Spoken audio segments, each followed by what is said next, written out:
अर्धवार्षिक का जो हमको अधिभार निकालना था, अधिभार निकाल के हम कैसे इसको काम करें, तो मैंने सारा चीज फील यहाँ कर पे लिए हैं। और ये फील कहाँ से करने हैं आपको? मूल्यांकन पंजी जो है, मूल्यांकन पंजी को आप देखिएगा और गतिविधि वहां को से फील कराते करिएगा। समय बच्चे की जो वास्तविक स्थिति है वो कहाँ पे है। 7.4 आ रहा है, तो 7.4 को हम कहाँ कितना लिख सकते हैं, 8 लिख सकते हैं। तो इस तरीके से अब उसके बाद हमारे पास 40 है, तो 40 को भी हम कन्वर्ट कर लें वेलकम इसमें फ्रेंड्स, तो। आप सभी का स्वागत है आपके अपने channel Umashankar Sahu US education पर। आज हम बात करेंगे एचपीसी होलिस्टिक प्रोग्रेस कार्ड है। ये क्लास 1 और 2 के जो क्लास 1 2 स्टैंडर्ड के जो बच्चे हैं उसका एचपीसी या होलिस्टिक प्रोग्रेस कार्ड अब कैसे फिल करेंगे।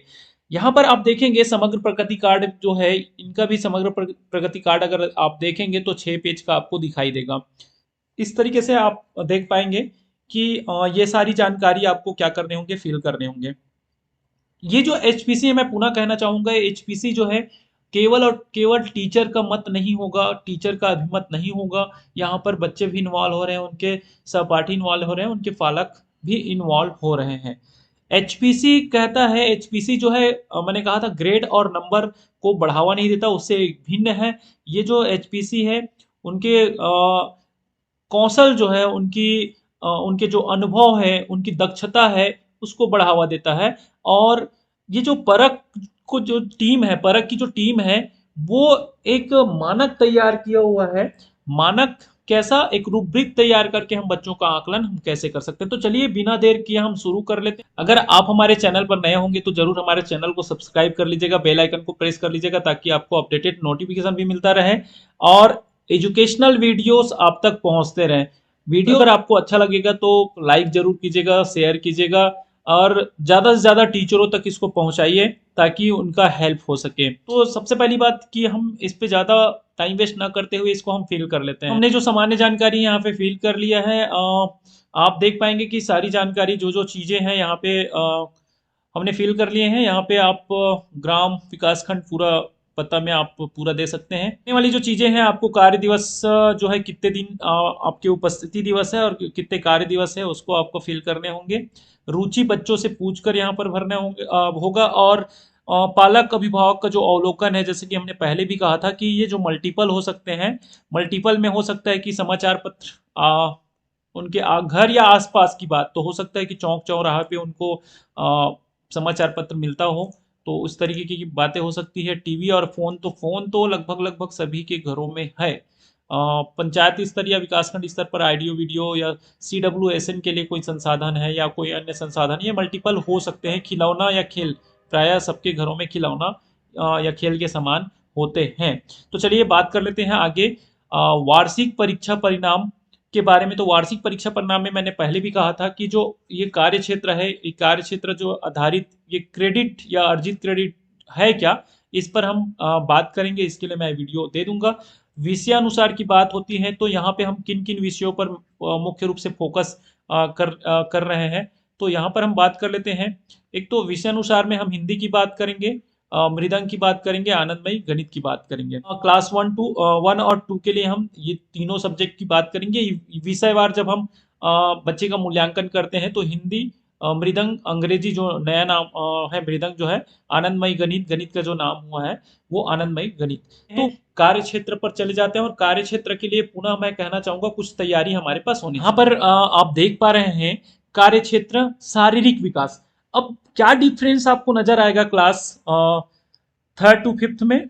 क्लास 3rd का आप देखेंगे, क्लास 3rd to 5th में आपको क्या यहाँ पे डिफरेंस आई देगा।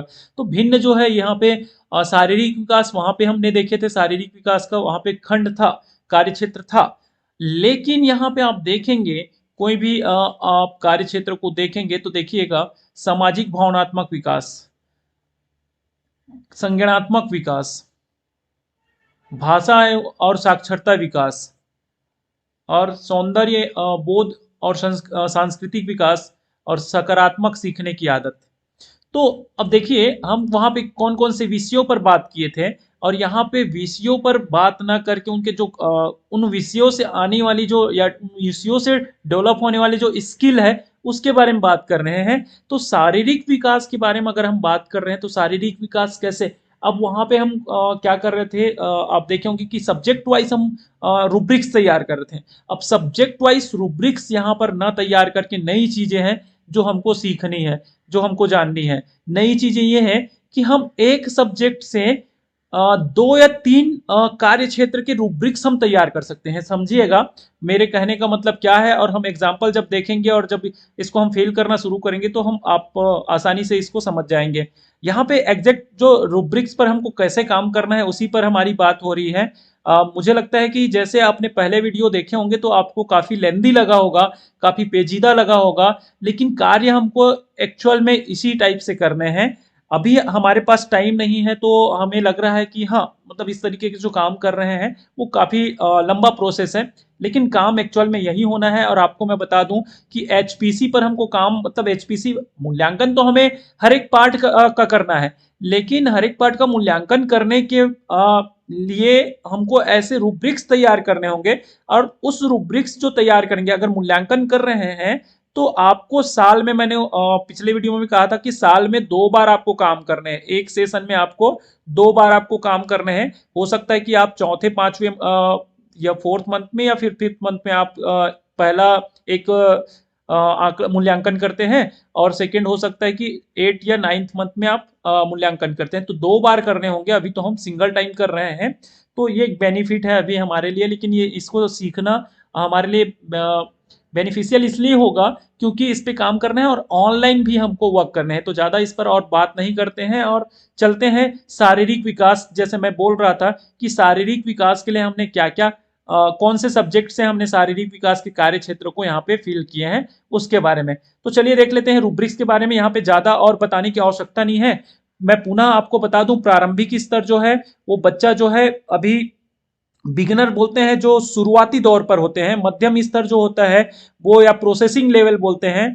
तो ये जो मध्यम स्तर होता है बच्चा मतलब सीख रहा होता है यहाँ पे। और उच्चतर स्तर जो होता है मतलब बच्चा जो है मध्यम स्तर से आगे चला जाता है, मतलब सोचना समझना जो शुरू कर देता है बच्चा जो है, तो इस स्तर में। अब जागरूकता मतलब ये पूरी पूरी जानकारी है। जागरूकता का कहने का मतलब है कि यहाँ पे पूरी पूरी जानकारी है। यहाँ पे वो थोड़ी शुरुआती दौर से थोड़ा आगे निकल गया है और पूरी जानकारी से थोड़ी कम जानकारी है, तो ये स्तर उसको बताता है। और जागरूकता मतलब कि हमने गांधी जी के बारे में बताया कि देश को आजाद कराया था, ये एक शुरुआती वो है। लेकिन गांधी जी ने क्या क्या मेहनत किया था, कितनी लड़ाई लड़ी थी, तो उन सारी चीजों के बारे में अगर थोड़ा भी अगर उनको ज्ञात हो जाता तो मध्यम स्तर, और पूरा अगर ज्ञात हो जाता कि क्या कहाँ उनका गांव है, पता कहाँ है, उन्होंने पढ़ाई कहाँ किया है, कैसे उन्होंने अंग्रेजों के साथ लड़ाई लड़ी, और विभिन्न जो बातें, अगर उन सारी चीजों की समझ अगर बच्चों को है यहाँ पे, तो उच्चतर स्तर होगी। मेरे कहने का मतलब ये नहीं है कि इतनी भारी भरकम जो गांधी जी के बारे में अगर बच्चा बता पाए, ये नहीं है। सिर्फ और सिर्फ आपको यहाँ पे समझाने के लिए मैं यूज कर रहा हूँ। हम बच्चों के लिए बच्चों के स्तर का प्रश्न और उनके पाठ से हम गतिविधि तैयार करेंगे। तो ये जो हमारा कार्य क्षेत्र है जो पूरी पूरी तरह से एक्टिविटी बेस्ड है। तो यहाँ पे भी हम क्या कर लेते हैं, एक एक्टिविटी देख लेते हैं। तो चलिए बने रहिएगा हमारे साथ में। कार्य क्षेत्र जो है हमारा, यहाँ पे कार्य क्षेत्र आप देख पाएंगे शारीरिक विकास। तो शारीरिक विकास का जो कार्य क्षेत्र है वो हमने कहाँ से लिए हुए हैं, तो ये हमने पाठ लिए हुए हैं कक्षा 2 के छोटे छोटे कदम। तो छोटे छोटे कदम कक्षा 2 हिंदी का जो पाठ है, और यहाँ पे हम शारीरिक विकास को कैसे या शारीरिक विकास के जो कार्य क्षेत्र है उसको हम कैसे पूरा कर रहे हैं इसके माध्यम से। तो मैंने पहले भी कहा था कि सबसे पहली बात तो हमें गतिविधि कराने हैं। तो गतिविधि में यहाँ पे लिखा हुआ देखिएगा कि हमने बता दिया है बच्चे छोटे छोटे कदम चलने, रुकने, संतुलन बनाकर चलने, अभ्यास करवाना। इस तरीके की गतिविधि हो सकता है। धीरे चलो, तेज चलो, सीधी रेखा पर कदम मिलाकर चलना, संतुलन गतिविधि। तो ये जो है हमारा गतिविधि हो गया। अब गतिविधि के बाद हमने क्या किया, प्रश्न किए। किसके लिए, रूब्रिक्स तैयार करने के लिए। और हमारा जो प्रश्न है वो कैसे होने चाहिए, एक तो जागरूकता में तीनों स्तर के प्रश्न होने चाहिए, संवेदनशीलता में तीनों स्तर के होने चाहिए, और रचनात्मकता में तीनों स्तर के होने चाहिए। देखिए जागरूकता वाली जो चीजें हैं आप आसानी से कर सकते हैं अगर बच्चा जानता है। तो हम किस में रखेंगे, बच्चा अगर जानकारी वाली बात है, उनके ज्ञान से या नॉलेज से जुड़ा हुआ है, तो ये जागरूकता के स्तर के। अगर बच्चा किसी चीज को लेके भाव पैदा वगैरह हो रहा है या व्यवहार की बात आती है, सहयोगात्मकता की बात आती है, तो संवेदनशीलता से जुड़ी हुई है। और रचनात्मकता जो है, बच्चे के एक्टिविटी क्रिएटिविटी कितना वो उस क्रियाकलाप में भाग लेता है, कितना नया कर पाता है, वो रचनात्मकता के अंतर्गत आएगा। तो चलिए थोड़ा सा बात कर लेते हैं, जैसे छोटे छोटे कदम चलने से क्या होता है, चलते समय शरीर कैसे रखना चाहिए, गिरने से बचने के लिए क्या करेंगे। तो ये एक प्रश्न है। अब रूब्रिक्स इसी के अकॉर्डिंग हमारा बेस्ट होता है। तो यहाँ पे हमने रूब्रिक्स तैयार किया हुआ है, देखिएगा। योग्यता, तो योग्यता जागरूकता में देखिए छोटे छोटे कदम चलने का प्रयास करता है, मतलब धीरे धीरे चलता है। अगर बच्चा ये करता है, धीरे धीरे चलता है, तो इस स्तर पे होंगे।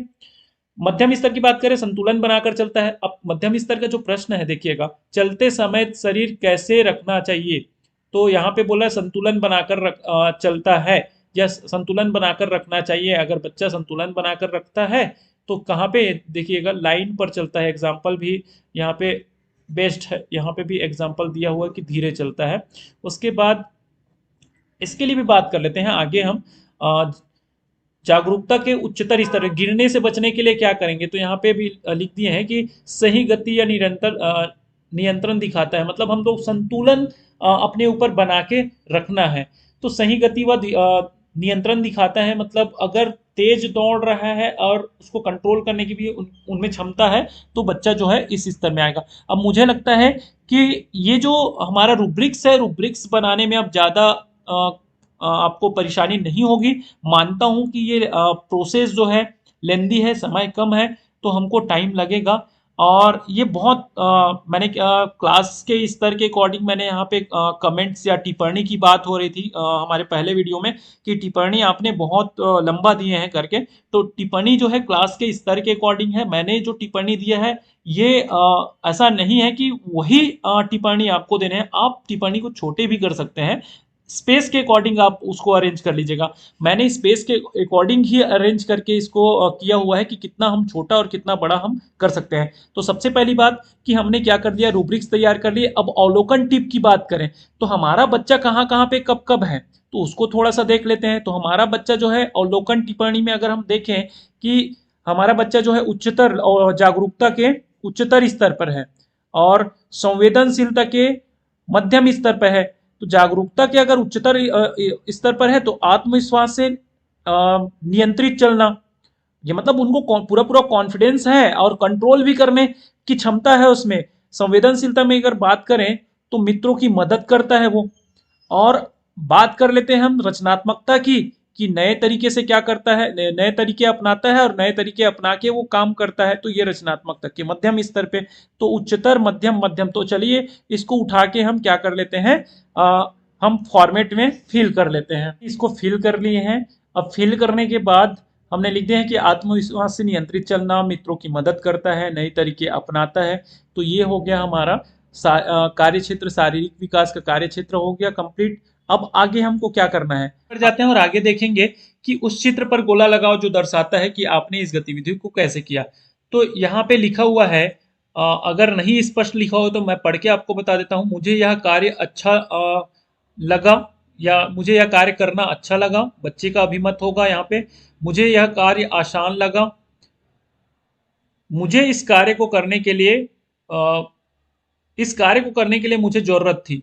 किसकी जरूरत थी वो देख लेते हैं। तो स्व आकलन में अगर हम बात करें तो इसमें गोला लगाना, एक्चुअली में अगर गोला लगाते तो बहुत बड़ा हो जाएगा, तो अच्छा नहीं लगेगा। तो हम क्या करेंगे, टिक करेंगे यहाँ पे, या ऊपर या तो नीचे। तो नीचे बेस्ट रहेगा, हम कर लेते हैं। मुझे यह कार्य करना अच्छा लगा, तो अच्छा लगा, बच्चे एक्टिविटी में भाग लेते हैं, तो यस ऐसा टिक कर लेंगे इसको। मुझे यह कार्य आसान लगा, हाँ, तो यहाँ पे टिक कर लेंगे बच्चों को पूछ के। क्योंकि बच्चे छोटे हैं, पहली और दूसरी के बच्चे हैं, तो हमको उनके साथ में ये फील जो है हमको करना पड़ेगा। इस कार्य को करने के लिए मुझे किसकी जरूरत थी, शिक्षक की, पुस्तक की, कंप्यूटर की, तो जिसकी भी जरूरत हो, सहपाठी की। तो अगर हो सकता है कि उन्होंने टीचर का मदद दिया हो कि सर इसको कैसे करना है, तो हो सकता है शिक्षक कर सकते हैं। सहपाठी की मदद की जरूरत है तो सहपाठी कर सकते हैं। तो इस तरीके से हमको फिल करने हैं। अब यहाँ पे देख लेते हैं, उस चित्र पर गोला लगाएं जो दर्शाता है कि आपके मित्र इस गतिविधि पर कैसे कार्य किया। आपके मित्र की बात हो रही है, मतलब सहपाठी आकलन की बात हो रही है। तो सहपाठी आकलन में मेरे मित्र को यह कार्य करना अच्छा लगा, तो उसके मित्र का अभिमत होगा हाँ या नहीं में। मेरे मित्र को यह कार्य आसान लगा, हाँ या नहीं में यहाँ पे भी अभिमत देना है।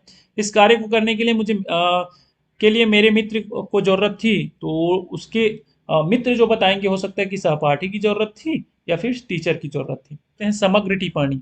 तो समग्र टिप्पणी हमारे क्या हो सकते हैं, क्योंकि हमारा जो बच्चा है एक उच्चतर स्तर पे और हम देखें संवेदनशीलता और रचनात्मकता के मध्यम स्तर पर है, तो कहीं ना कहीं हमारा बच्चा जो है मध्यम स्तर के आसपास है। तो उस तरीके से हम क्या कर लेते हैं, अवलोकन टिप्पणी हम लिख लेते हैं कि अवलोकन जो टिप्पणी है उसके हिसाब से हमने तैयार किया। एक तो प्रारंभिक स्तर में रहेगा बच्चा, तो इस तरीके से हम शारीरिक नियंत्रण विकसित हो रहा है, इसको हम करेंगे। मध्यम स्तर पे रहेंगे बच्चा, तो संतुलन व सहभागिता संतोषजनक है। और उच्चतर स्तर के लगभग लगभग है, तो आत्मविश्वास, समन्वय व सक्रिय भागीदारी उत्कृष्ट है ना, उनकी जो भागीदारी हो वो उत्कृष्ट है, अच्छी है। तो इस तरीके के हम क्या कर सकते हैं, हमारा जो समग्र टिप्पणी है वो रहेगा। टिप्पणी हमने फिल कर लिया और फिल करके आगे बढ़ते हैं। सामाजिक भावनात्मक विकास। तो सामाजिक भावनात्मक विकास कैसे और कौन से सब्जेक्ट से हम इसके लिए रूब्रिक्स तैयार करते हैं। गतिविधि पर अध्यापक की जो प्रतिक्रिया है, तो सब में क्या करना है, गतिविधि हमको क्या करना है, करवाने ही है। तो इसके लिए सामाजिक भावनात्मक विकास हम कहाँ से ला सकते हैं, कौन से पार्ट में सामाजिक भावनात्मक, मतलब कहने का मतलब है कि बच्चा जो है एक जुड़ाव पैदा होता है बच्चे को, तो कौन से पार्ट में ऐसा कुछ आपको नजर आता है, वहां से आप सामाजिक भावनात्मक विकास जागृत कर सकते हैं। उस पार्ट को आपको सेलेक्ट करके उसकी रूब्रिक्स आपको तैयार करने हो। हमने लिया है क्लास 2 की जो है सामाजिक भावनात्मक विकास जो कार्य क्षेत्र है, इस कार्य क्षेत्र के लिए हमने क्या कौन सा लिया, एकता में बल या एकता का बल। तो ये हमारा कार्य क्षेत्र है, और कार्य क्षेत्र के लिए, इस कार्य क्षेत्र के लिए हमने क्या किया है, पार्ट एक पार्ट लिया है हमने कक्षा 2 के, एकता का बल। तो ये जो एकता का बल है वो क्या दर्शाता है, सामाजिक भावनात्मक विकास, मतलब एकता। लोग जो है एक दूसरे से जुड़ते हैं, और लोग जो है एक दूसरे से जुड़कर उसकी ताकत को समझते हैं, तो एक सामाजिक भावनात्मक विकास यहाँ पे होता है। तो उसी के लिए हमने एक गतिविधि तैयार कर ली है। जैसे यहाँ पे गतिविधि में हमने लिखा हुआ है कि बच्चों को कहानी का भूमिका अनुभव, रोल प्ले वाली बात, कबूतर बूढ़ा, कबूतर बहेलिया। तो इस तरीके से हमने यहाँ पे समूह में मिलकर समस्या हल का खेल जो है करवाएं, चर्चा, मिलकर काम करने से क्या लाभ होता है, इस तरीके की जो चीजें हैं। अब योग्यता अनुसार हम प्रश्न भी तैयार कर लें कि प्रारंभिक में हम कैसे करें और संवेदनशीलता में कैसे प्रश्न करें। जैसे संवेदनशीलता के प्रश्न को आप देखेंगे, अगर आपका मित्र मुसीबत में हो तो क्या करोगे, क्या अकेले काम करना अच्छा है या मिलकर काम करना अच्छा है, उच्चतर में मित्र की बात क्यों सुननी चाहिए। तो इसके लिए हमने रूब्रिक्स तैयार भी किया, रूब्रिक्स भी देख लेते हैं कि कैसे कैसे उदाहरण के साथ में आप यहाँ पे देखेंगे कि कहानी की घटना बताता है, केवल केवल कि कबूतर जाल में फंस गए, कारण समझाता है कि वे लालच में नीचे आए थे दाना चुगने के लिए। तो ये हो गया, जीवन से जोड़ता है, हमें भी मिलकर काम करना चाहिए, अगर हम मिलकर काम करते हैं तो हमें कोई तोड़ नहीं सकता, इस तरीके की बातें हो गई। उसके बाद हम यहाँ पे देखें, समूह में शामिल होता है, साथियों के साथ बैठकर भूमिका निभाता है, मित्र की मदद भी करता है, अभिनय के में साथी का संवाद याद दिलाता है। जैसे हमने रोल प्ले की बात आ रही है, तो रोल प्ले में अपने साथी को क्या कर रहा है, वो सपोर्ट कर रहा है कि नहीं कर रहा है, ये ग्रुप वर्क यहाँ पे हम देखने को मिल रहा है। ग्रुप में भी हो सकता है और सिंगल सिंगल पर्सन का भी हम कर सकते हैं। तो मैंने पिछले वीडियो में भी कहा था कि जो संवेदनशीलता या फिर जागरूकता या रचनात्मकता का जो एक गतिविधि है हम करवा रहे हैं बच्चों का, तो वहाँ पे इंडिविजुअल भी हो सकता है, और हो सकता है वो समूह में भी हो सकता है। तो सहानुभूति दिखाता है, कमजोर बच्चे को भी भूमिका देता है, मतलब वो उनको भी अवसर देना, उनको भी अपनी बातें रखने के लिए इस तरीके की बातें यहाँ पर बताई गई। चलिए आगे हम बात करें रचनात्मकता की, कि सरल संवाद बोलता है कि हम साथ उड़ेंगे, समूह अभिनय में नए भाव जोड़ता है, या नए भाव कहने का मतलब हो सकता है कि उन्होंने कुछ ऐसा किया हो कि हम साथ उड़ेंगे ऐसा हो गया, फिर एक साथ नए भाव जोड़ना मतलब कुछ उनके मन में आया, दिमाग में आया, कुछ क्रिएटिविटी से संबंधित है, तो कहीं ना कहीं उसके मन में कुछ तो आया होगा, तो वो अभिनय करके उसको नए भाव को जोड़ता है। स्वयं समाधान या संवाद बनाता है, पहले सोचे फिर काम करे। तो ये क्या है, ये फिर से हम कहेंगे कि ये आपके बच्चे के स्तर को बताता है कि वो किस किस लेवल में है, कैसे कैसे उनका जवाब आता है। तो उस तरह से आप क्या करेंगे, उसके लेवल का आप निर्धारण करेंगे। मैं पुनः कहना चाहूंगा कि जो रूब्रिक्स है, रूब्रिक्स एक मापदंड है, एक मानक है, एक स्टैंडर्ड है, जो बताता है कि बच्चा कौन से स्तर पे है। ये बताता है कि बच्चे को क्या और ज़रूरत है, क्या सिखाने की आवश्यकता हमें है अभी, तो ये बताता है। तो चलिए आगे हम अवलोकन टिप्पणी दें, हमारा बच्चा कहाँ-कहाँ पे है, तो उसके हिसाब से तो जागरूकता में मध्यम स्तर पर हमारा बच्चा है, कारण वह परिणाम स्पष्ट करता है। संवेदनशीलता के मध्यम स्तर पर मित्रों की सहायता व सहयोग करता है। आगे हम बात करें उच्चतर स्तर रचनात्मकता की, तो मध्यम स्तर पर है, अभिनय में नए विचार क्या करता है, वो जोड़ता है। इसको देखकर ही हम क्या किए हैं, समग्र टिप्पणी यहाँ पे लिखे हुए हैं कि विद्यार्थी जो है मित्रता, सहयोग, सकारात्मक व्यवहार का अच्छा प्रदर्शन करता है। अब ये आपको थोड़ा सा बड़ा लग रहा होगा, तो आप सीधा सीधा लिख सकते हैं कि सकारात्मक व्यवहार वह अच्छा प्रदर्शन कर रहा है, बस इतना ही लिख सकते हैं। या विद्यार्थी जो है सकारात्मक व्यवहार का प्रदर्शन कर रहा है, इतना बस लिख सकते हैं। मतलब ऐसा नहीं है कि मैंने जो लिखा है वही चीज़ों को आप एज इट इज़ करें, यहाँ पे अपने हिसाब से इसको क्या कर सकते हैं, इसको तोड़ मरोड़ कर सकते हैं। विद्यार्थी जो है मित्रता, सहयोग या सकारात्मक व्यवहार दिखाता है, इतना भी आप लिख सकते हैं।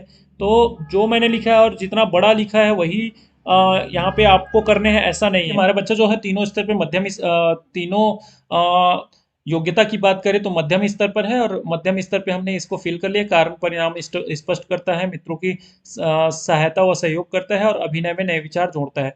अब फिर से हमें क्या करना है, स्वांकलन करना है। स्वांकलन करने के बाद फिर सहपाठी का आकलन करना है। तो आप जो आपको लग रहा है, आपके बच्चे जो आपको बता रहे हैं कि वो उनको कैसा लगा, उनको किसकी मदद की आवश्यकता थी, क्योंकि ये हमने किया सामाजिक भावनात्मक विकास, तो उनके सहपाठी की आवश्यकता तो यहाँ पे जरूर होगी। अ, यहाँ पे हम उनके सहपाठी आकलन के बारे में बात करें तो इनको भी हम फिल कर लेते हैं। और यहाँ पे भी उनको उनके जो मित्र है उनको लगा होगा कि सहपाठी की जरूरत पड़ी है, तो यहाँ पे फिल करेंगे। हमने समग्र टिप्पणी भी यहाँ पे फिल कर दी है। कार्यक्षेत्र 3 क्या है, संज्ञानात्मक विकास। अब संज्ञानात्मक विकास कहाँ से आया, अब फिर मैंने कहा था कि विषय से संबंधित यहाँ पे नहीं दिया, जैसे हमने उसमें देखे थे गणित की बात हुई थी, उसमें पर्यावरण की बात हुई थी, उसमें हिंदी और अंग्रेजी की भी बात हुई थी, शारीरिक शिक्षा की बात हुई थी, कला शिक्षण की बात हुई थी। लेकिन यहाँ पे आपको ये चीज़ें नहीं दिख रही है। भाषा विकास की बात हुई है, शारीरिक शिक्षा की बात हुई है, लेकिन गणित हो गया, अंग्रेजी हो गया, इसकी बातें नहीं हुई है। शारीरिक शिक्षा की तो है, और एक जो है सकारात्मक जो आदत विकसित करना, तो वो चीज़ें इसमें ऐड हुई है। और संज्ञानात्मक जो विकास है ये ऐड हुआ है। तो संज्ञानात्मक विकास कहाँ से आएगा, और संज्ञानात्मक विकास जो है क्या कहता है, संज्ञान का मतलब है जानना, और जानना मतलब कितना ये हो सकता है गणित में भी संज्ञानात्मक विकास होगा, हिंदी में संज्ञानात्मक विकास होगा। और ये जो संज्ञानात्मक विकास है वो जानने से ही संबंधित है। तो कितना जानता है बच्चा, उसको थोड़ा सा देख लेते हैं। इस लेवल में हमने गणित का लिया हुआ है, संज्ञानात्मक विकास में गणित, और मैंने एक और बनाया था हिंदी का, मैंने दो बनाया था इसका रूब्रिक्स, तो हम देख लेते हैं। क्षेत्र जो है हमारा संज्ञानात्मक विकास, और ये जो कार्य क्षेत्र है उसमें हमने मेले का आनंद गणित से लिए हुए हैं। मेले का आनंद आपने पार्ट देखे होंगे, और ये जो पार्ट आपने देखे होंगे क्लास 2 में लास्ट लास्ट स्टेज में है। तो लास्ट लास्ट स्टेज से हमने किया हुआ है, और इसमें क्या किया है कि बच्चों को मेले की दुकान का रोल प्ले कराया जाएगा, चित्र कार्ड खिलौने देकर कीमत लगवाना, जोड़ घटाव कर खरीदी बिक्री का खेल करवाना। इस तरीके की चीज़ें आप करवा सकते हैं बच्चों को, और उसके हिसाब से फिर आपको प्रश्न जो है डेवलप करने होंगे कि इस खिलौने की कीमत कितनी है, 10 और 5 कितने होते हैं। ये जानकारी से ही संबंधित है, आप देख पा रहे हैं। मतलब उनके नॉलेज, कितना नॉलेज है उनका, कितना उसको जानता है, संज्ञानात्मक जानने से ही संबंधित है। तो 15 और 20 में कौन बड़ा है, संवेदनशीलता की प्रश्न आप देख सकते हैं। तो चलिए हम डायरेक्ट रूब्रिक की ओर चलते हैं, और रूब्रिक के बाद हम अवलोकन टिप। अब रूब्रिक में देखेंगे कि बच्चा जो है संख्या पहचान कर बताता है, 10 रुपये, जोड़ घटाव करके उत्तर दे देता है, 10 धन 5 बराबर 15। तो इस तरीके से अगर यहाँ पे है तो बच्चों को हम टिक करेंगे, हमारा स्तर जो है मध्यम स्तर पे होगा। गणित को जीवन से जोड़ता है, मेले में 15 रुपये का खिलौना लिया। जो मेला है, मेले को या फिर गणित को अपने दैनिक जीवन में क्या कर रहे हैं, मेले में 15 रुपये का, तो मतलब कहीं ना कहीं वो जो पैसे वाली जो बात आई उसको किससे जोड़ रहे हैं, मेले से जोड़कर वो बता रहा है। दूसरा, ये यहाँ पे निर्देश मिलने पर समूह में काम करता है। मतलब टीचर जब तक उसको गाइड नहीं करता है तब तक वो क्या नहीं करता है, यहाँ पे वो कोई भी काम नहीं करता। अगर ऐसा है बच्चा आपके तो इसी स्तर पे होंगे। साथियों की मदद करता है, अगर वो कहीं कुछ चाहिए, किसी को ज़रूरत है, यहाँ पे जैसे हमने एक्टिविटी करवाया, रोल प्ले करवा रहे हैं, तो यहाँ पे रोल प्ले में उनकी जो जो कहना चाहिए उनकी जो क्रियाकलाप है अगर इस तरीके से आ रही तो यहाँ पे होंगे। सहयोग व निष्पक्ष व्यवहार दिखाता है, मतलब निष्पक्ष मतलब किसी को कम या ज़्यादा नहीं आंकना, किसी को सही या गलत नहीं, वो अगर गलत है तो गलत बताता है और सही है तो सही बताता है। और सहयोगात्मक भाव उसमें दिखता है, तो इस स्तर पे होंगे। चलिए आगे बढ़ जाते हैं और देखते हैं अवलोकन टिप्पणी की हमारा बच्चा कहाँ कहाँ पे है। तो गणित में जो है अवलोकन टिप्पणी में देखें तो जागरूकता में उच्चतर स्तर पर है। मैंने लिखा हुआ है कि दैनिक जीवन गणित को दैनिक जीवन से जोड़ रहा है, ठीक है, या जोड़ कर देखता है, इस तरीके से भी आप लिख सकते हैं। में यहाँ जिम्मेदारी व सहयोग दिखाता है, हो सकता है कि अपने कर्तव्यों का निर्वहन या अपनी जिम्मेदारी का निर्वहन करता है, इस तरीके से बातें हो सकती हैं यहाँ पे। आगे रचनात्मकता के जो प्रश्न है, रचनात्मकता के प्रश्न के आधार पर हमने क्या किया है, उनका आकलन किया है, और आकलन करने के बाद हमको लगा कि बच्चा उच्चतर स्तर में और स्वतंत्र सोच प्रदर्शित करता है। तो ये रूब्रिक के अकॉर्डिंग हमने ये डिसाइड कर लिया। अब हमारा जो बच्चा है वो कहाँ पे है, तीनों स्तर, तीनों योग्यता के आधार पर हम देखें तो उच्चतर स्तर पर है। तो हमारा जो बच्चा है बहुत अच्छा करेगा, सोच है उसका प्रभावी उपयोग करता है। यहाँ पे और क्या कर सकते हैं, क्या लिख सकते हैं कि दैनिक जीवन में गणित का उपयोग करता है, ऐसा भी यहाँ पे लिख सकते हैं। लिख लेते हैं कि ये हमने फिल कर लिए हैं, और फिल करने के बाद हमने समग्र टिप्पणी भी हमने फिल कर लिए हैं। तो ये समग्र टिप्पणी गणितीय सोच का प्रभावी उपयोग करता है। नेक्स्ट कार्य क्षेत्र की ओर चलते हैं, नेक्स्ट कार्य क्षेत्र पर बात करते करते हम फिर आगे बढ़ेंगे।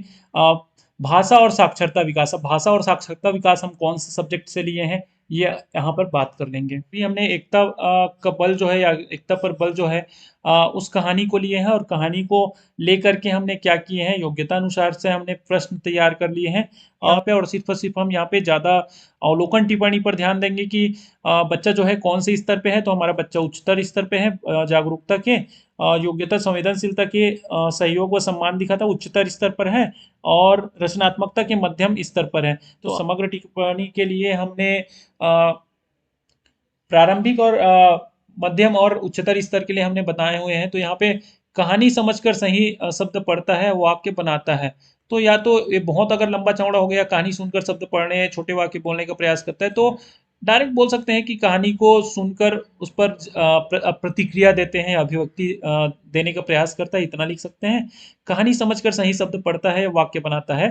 तो इसको भी आप अगर मॉडिफाई करना चाहें तो कर सकते हैं, बाकी ये बहुत छोटा ही लिखा गया है। बात कर लें सौंदर्य बोध एवं सांस्कृतिक विकास। तो सौंदर्य बोध और सांस्कृतिक विकास के लिए बात करें तो ये कौन सा है, मेले का आनंद।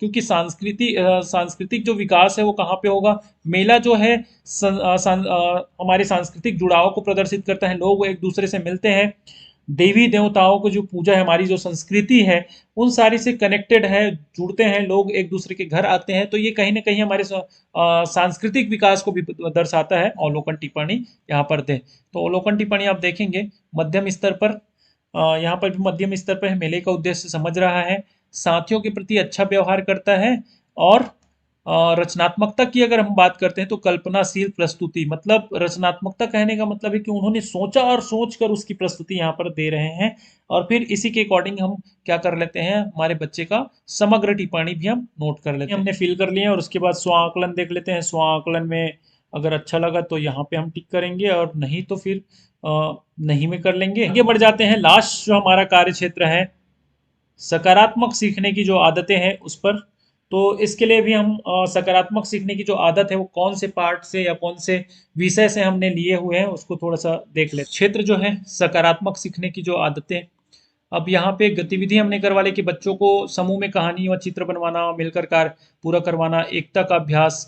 मतलब ये कहीं कहीं सकारात्मक सीखने की जो आदत है, पॉजिटिव लर्निंग जो है, हम अगर करवाते हैं तो कहीं ना कहीं अच्छी बातें अगर हम करवा रहे हैं बच्चों को, तो यहाँ पे उसका रूब्रिक्स हम तैयार कर लेते हैं। उसका रूब्रिक्स हमने कैसे तैयार किए हैं वो आप देख लेंगे।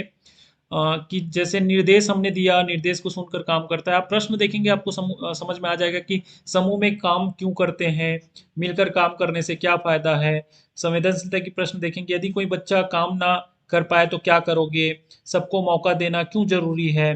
तो काम ना कर पाए तो हमको उनका सहयोग करना है, उनकी समस्याओं को समझना है। तो ये कहीं ना कहीं उनके भाव, उनके सहयोगात्मक भाव से जुड़ा हुआ है, तो इसलिए ये संवेदनशीलता के स्तर के सवाल हो जाएंगे। अगर रूब्रिक्स हमने बनाया है, और अवलोकन टिप्पणी भी यहाँ पे लिख दिया गया है।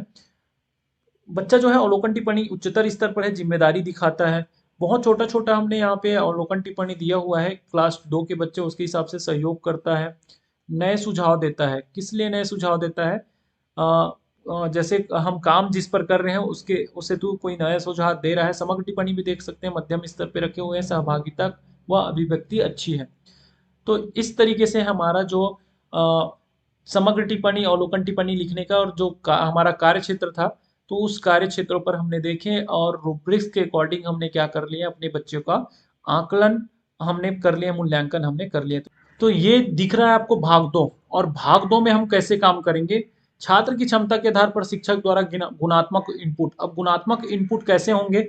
ये छात्र के जो सीखा है छात्र, और उसको अगर हम सुझाव अगर दे सकते हैं, जितना वो कर पाता है उनकी दक्षता, और कोई जो सुधार हम करना चाहते हैं उसको हमको यहाँ पे कार्य क्षेत्र में लागे। मैंने कहा था कि ये जो टीप है, गुणात्मक जो इनपुट है, वो आप कहाँ से लेके आएंगे? आपको कहीं ना कहीं उनके जो कार्य क्षेत्र है, कार्य क्षेत्र में उनकी जो योग्यता है, उस योग्यता में वो कहाँ कहाँ पर है, संवेदनशीलता में क्या कर पा रहा है, रचनात्मकता में क्या कर पा रहा है, उसी चीजों को यहाँ पे आपको देखना है। और देखने के बाद आपको क्या करना है? क्वालिटेटिव आपको इनपुट यहाँ पे देने हैं बच्चों को, कि क्या वो बच्चा कर रहा है, क्या सुधार की आवश्यकता है उनको, वो भी गुणात्मक इनपुट के अंतर्गत आता है। चलिए, गुणात्मक इनपुट में हम देखें तो सिर्फ बच्चे की वास्तविक प्रगति, मतलब बच्चा क्या क्या कर पा रहा है, उनकी दक्षता कितनी है, और सुधार या सुझाव लिखते हैं।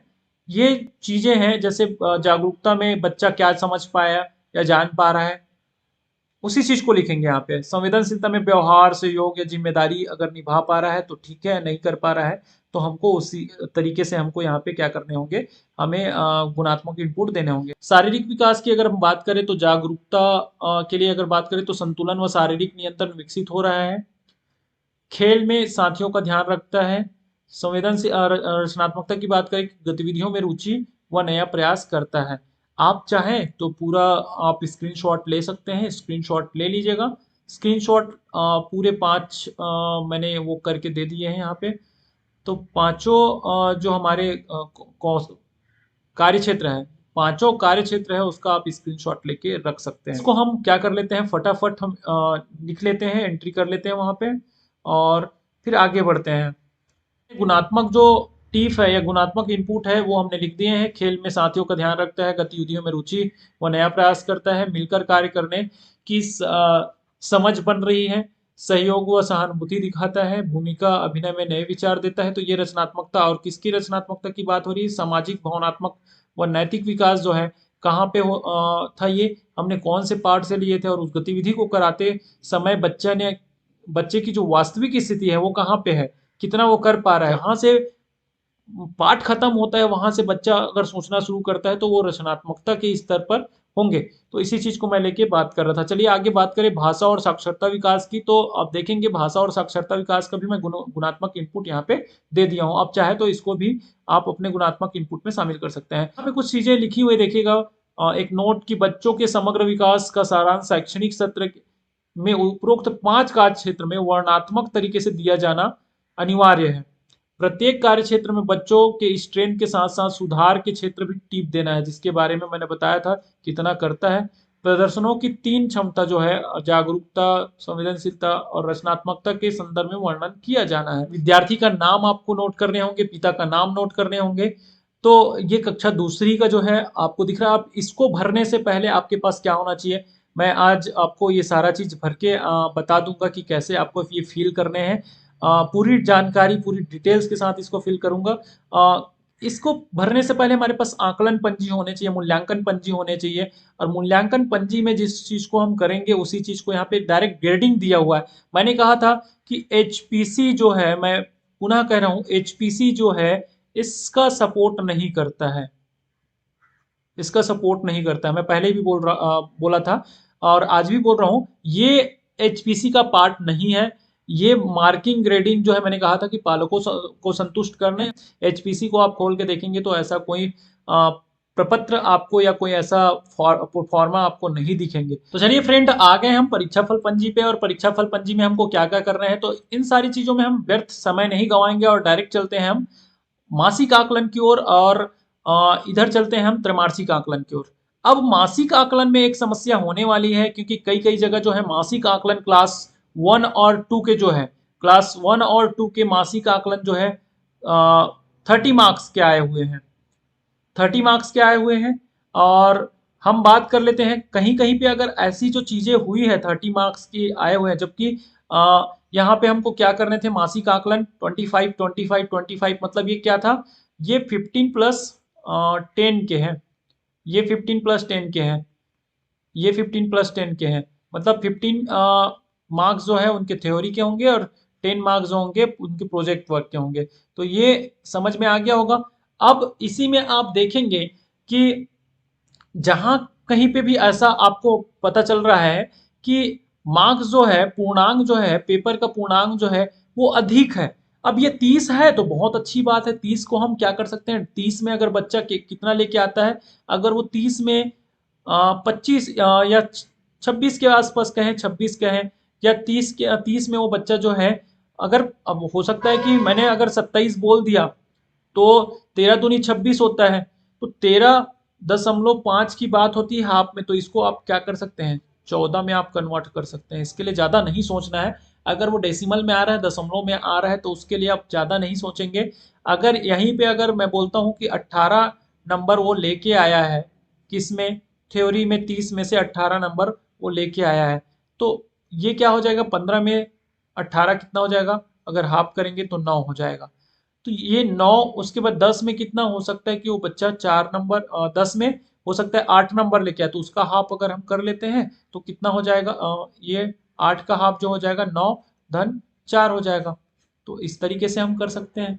तो आपको ज़्यादा वो नहीं करने हैं। अब हमारे पास में अगर 9 और 4 अगर हम जोड़ते हैं तो 13 मार्क्स हो गए, तो इस तरीके से भी हम काम यहाँ पे कर सकते हैं। अब दूसरी बात है कि इसको हम कन्वर्ट कैसे करें। हो सकता है कि आपको क्या चाहिए, 30 पूर्णांक का है, एक चीज़ें और आप अगर कन्वर्ट करना सीखे तो, अगर 30 पूर्णांक का है और 30 में से 20 नंबर उन्होंने लेके आया है, 30 में से 20 नंबर। अब ये 30 के पूर्णांक को आपको किस में कन्वर्ट करना है, 25 में कन्वर्ट करना है। तो इसके वो क्या है, फॉर्मूले क्या है, तो इसके फॉर्मूले जो है आपको कैसे निकालने हैं। तो सबसे पहली बात तो प्राप्तांक होता है। प्राप्तांक कितने हैं, 20 है, ये प्राप्तांक हो गया। इसको मैं इधर लिख दूं।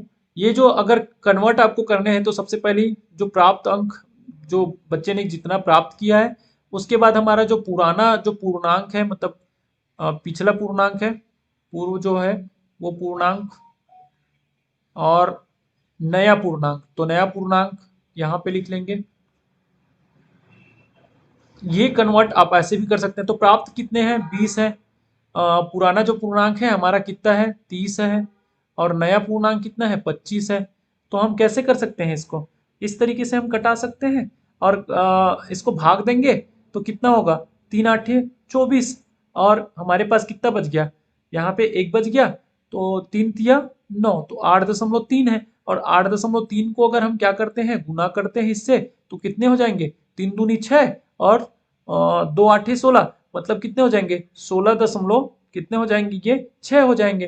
तो 16 दशमलव अगर 6 हो रहे हैं, ये किस में कन्वर्ट किया हमने, ये जो 20 नंबर है उसको किस में, ये पूर्णांक में कन्वर्ट किए हुए हैं, कितने पूर्णांक में, 25 पूर्णांक में। और अगर और इजी आपको मेथड चाहिए तो इसको क्या कर सकते हैं आप, डायरेक्ट ऐसे भाग कर सकते हैं, 25 भागी 30, 25 भागी 30, और 25 भागी अगर 30 करते हैं तो आपको क्या मिलेगा, यहाँ 83 पॉइंट या 0.83 या 4 ऐसे कर सकते हैं। अब क्या करने हैं आपको, जितने नंबर है, अब जैसे मैंने क्या किया, यहाँ पे कोई मार्किंग की बात नहीं हुई ना, मैंने सिर्फ और सिर्फ इसको 25 से 30 को भाग 25 को 30 से भाग दे दिया है। अभी हमको मिल गया 0.8334। तो इसको डायरेक्ट जो भी नंबर आएगा, चाहे अभी मैंने 20 की बात कर रहा था, तो 20 अगर नंबर आ रहा है तो इसको क्या कर सकते हैं आप, कन्वर्ट कर सकते हैं, ये 16.6 या फिर 16.67 के आसपास आएगा, और 16.67 को आप क्या कर सकते हैं, आप 17 लिख सकते हैं। तो मे बी ये क्लियर हो गया होगा। तो चलिए इसको फिल कर लेते हैं, और फिल करके आपको कैसे कैसे यहाँ पे काम करने हैं उसको बात कर लेते हैं। दूसरा यहाँ पे त्रैमासिक आकलन और वार्षिक आकलन और वार्षिक आकलन में आपको कैसे काम करने होंगे उस पर भी हम थोड़ी से बातें कर लेते हैं। तो ये आपको मैं फील करके और सारा चीज आपको 20% और 60% निकालना मैंने वहां पर भी बताया था क्लास थर्ड के लिए। क्योंकि क्लास थर्ड का हमने परीक्षा फल पंजी जो है वहां पे काम किए थे पिछले वीडियो में। यहाँ पे हम क्लास टू के और क्लास वन की बात कर रहे हैं, तो एज इट इज आपको कुछ ज़्यादा नहीं करने हैं। अब इसको हम सपोज हमारे पास क्या है, यहाँ पे मार्किंग है। मार्किंग कितना है, यहाँ पे 22 नंबर है और यहाँ पे कितने हैं, 15 नंबर है। टोटल अगर हम बात करें तो 37 हो जाते हैं। ग्रेड हमको ग्रेड चार्ट से निकाल कर लिख लेने हैं। यहाँ पे 23 और 17 हो जाते हैं। टोटल ये हो जाते हैं 40। आगे हम वार्षिक के लिए बात करें, एक मैं निकाल के बता देता हूँ फिर हम फिल कर लेते हैं, उसको आप देख के स्क्रीनशॉट ले लीजिएगा। 40 + 18 40 + 18 देखें तो 42 हो जाता है। अब इसका 20% हम कैसे निकालें, तो 20% हमको निकालने के लिए क्या करना पड़ेगा, 37 मल्टीप्लाई क्या करना पड़ेगा, 20 करना पड़ेगा। और क्या करना है, इसको 100 से भाग दे देना है। तो ये जो परसेंटेज है वो परसेंटेज किस में बदल रहा है, हमारा नंबर में बदल जा रहा है। तो यहाँ पे जो आएगा, जो भी नंबर आएगा हमारा, है ना, ये 2 एकम 2, 2 पंचे 10 और 5, ये 5 सत्ते 35, 5 सत्ते 35 और बच गए यहाँ पे कितने, 2 बच गए हैं। तो 5 चौके 20, तो ये 7.4 आ रहे हैं। तो 7.4 को हम कहाँ कितना लिख सकते हैं, 8 लिख सकते हैं। तो इस तरीके से अब उसके बाद हमारे पास 40 है, तो 40 को भी हम कन्वर्ट कर लें किसमें, 20 में।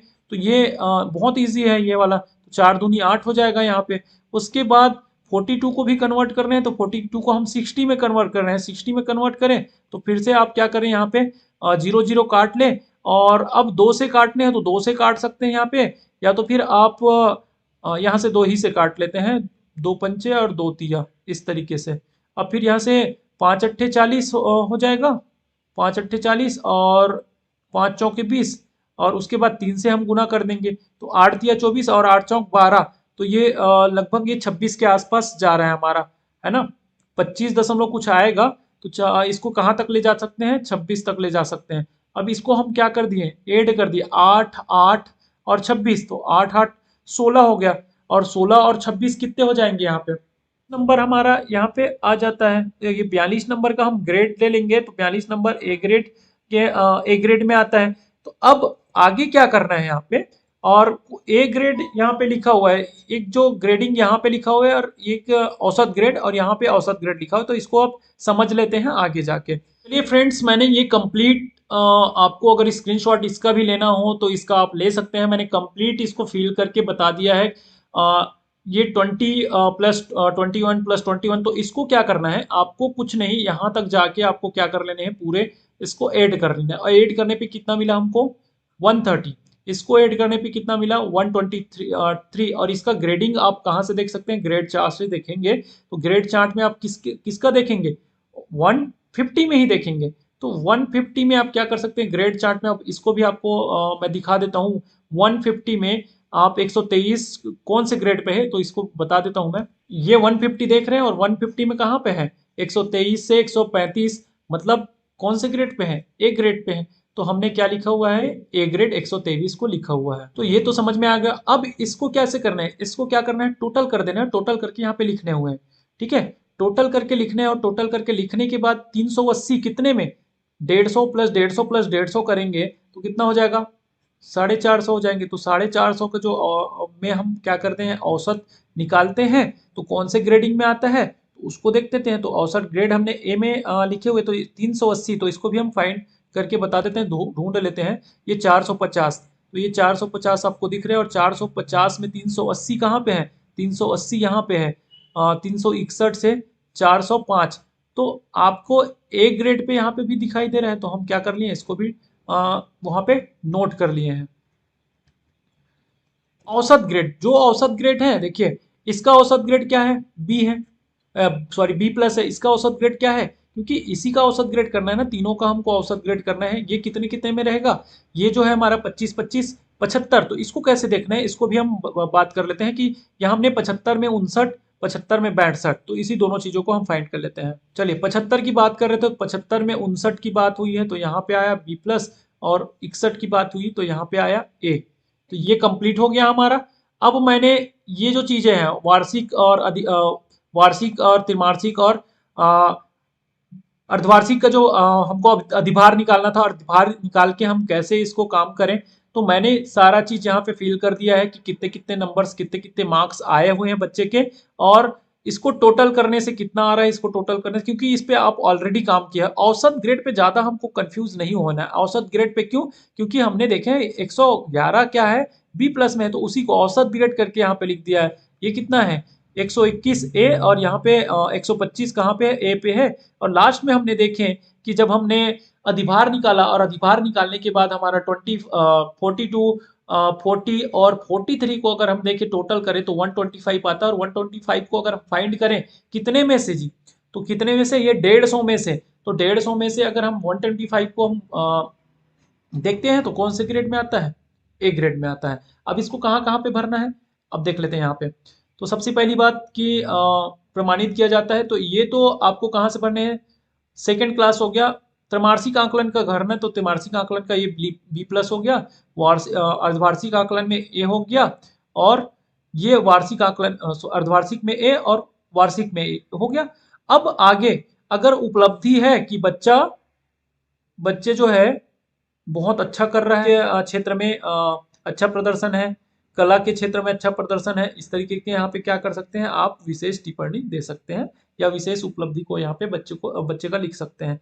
अब आगे हम बात करें कि ये जो ग्रेडिंग है, उस ग्रेडिंग को हम कैसे लिखेंगे। देखिए, हिंदी में कितना ग्रेड पीएम मिला हमको, ए, और अंग्रेजी मृदंग में हमको बी, और आनंदमय गणित में हमको ए। तो इसको कहाँ पे फिल करना है, तो इसको आपको क्या करना है, जब आप स्टार्टिंग में देखेंगे, अब हम क्या कर लेते हैं, विषय अनुसार जो आपको आपके मार्कशीट, आपके प्रगति पत्रक में भी दिखाई देंगे, वो आपको शो हो रहा होगा। अब ये कैसे आपको अर्जित ग्रेड कैसे आपको फिल करना है, विषय का अर्जित ग्रेड, तो विषय का अर्जित ग्रेड कहाँ से मिलेगा भाई आपको, तो विषय का अर्जित ग्रेड यहाँ से मिल जाएगा। ये विषय, हिंदी विषय में कितना, ए ग्रेड, आपके मृदंग में बी ग्रेड, और आनंदमय गणित में ए ग्रेड। क्या करने हैं आपको, ये जो ग्रेड है अर्जित ग्रेड कहाँ से लिखने, विषय का है ना, तो ये अर्जित ग्रेड यहाँ से लिखना है हमको, यहाँ से लिखना है। आप देख सकते हैं ये अर्जित ग्रेड हम यहाँ से लिखेंगे, अर्जित ग्रेड यहाँ से, विषयवार है ना, तो विषयवार इस अर्जित ग्रेड को हम क्या कर लेंगे, फिल कर लेंगे। तो फिल करने पे ये ए हो जाएगा, ये बी हो जाएगा, और ये ए हो जाएगा। तो हमारा जो बच्चा है वो परिणाम क्या है, उत्तीर्ण है, पूरक है या अनुत्तीर्ण है, तो इसको हम फिल कर लेंगे। तो चलिए हम फाइनली जो हमारा एचपीसी है, एचपीसी के लास्ट स्टेज पे चलते हैं, और कैसे कैसे वहां पे फिल करने हैं उस पर थोड़ा बात कर लेते हैं। हमने ये फिल कर लिए हैं, और ये फिल कहाँ से करने हैं, आपको मूल्यांकन पंजी जो है, मूल्यांकन पंजी को आप देखिएगा और वहां से फिल करिएगा।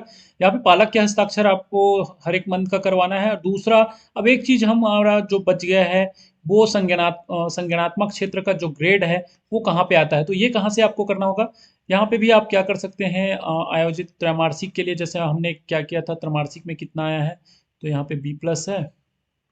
तो त्रैमासिक का अगर हम बात करें तो औसत ग्रेड में, और ये इसका ए है, इसका ये है, ठीक, वार्षिक आकलन। अब हमको क्या करना है, विशेष उपलब्धि यहाँ पे आप लिखना चाहे तो यहाँ पे लिख सकते हैं कि कहाँ कहाँ पे अच्छा कर रहा है। अब औसत ग्रेड कैसे, ये संज्ञानात्मक क्षेत्र का हम ग्रेड कैसे निकालेंगे, तो ग्रेड निकालने के लिए आपको लास्ट में ये बता देता हूँ कि कैसे इसको आप काम करेंगे।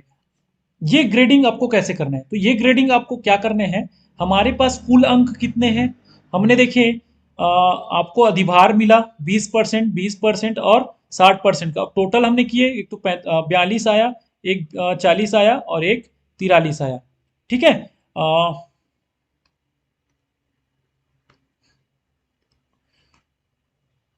चलिए, ये 42 हो गया, ये 40 हो गया, और ये 43 हो गया। अब इसको हमने जोड़े तो कितना आ गया हमारे पास, 125। अब 125 आया तो इसका आपको संज्ञानात्मक ग्रेड आप कैसे निकालेंगे, यहाँ पे भी आप देखेंगे कि संज्ञानात्मक ग्रेड जो है कैसे आपको निकालना है, और कैसे निकाल के आपको यहाँ पे फिल करना है। यहाँ पे जो फिल करेंगे एज इट इज उधर भी आपको फिल करने होंगे। तो 125 है, तो इसको आप कैसे निकाल सकते हैं परसेंटेज में, तो 125 गुना क्या कर सकते हैं आप, 100 कर सकते हैं, क्योंकि ये प्राप्तांक है। प्राप्तांक से आप क्या करेंगे, 100 का गुना करेंगे और भागित क्या कर देंगे, टोटल कितने हैं, टोटल पूर्णांक जो है 150 के हैं, तो भागित करने के बाद क्या हो जाएगा, आपको जो भी इसका आंसर मिलेगा। जैसे हमने इसको सॉल्व कर लेते हैं।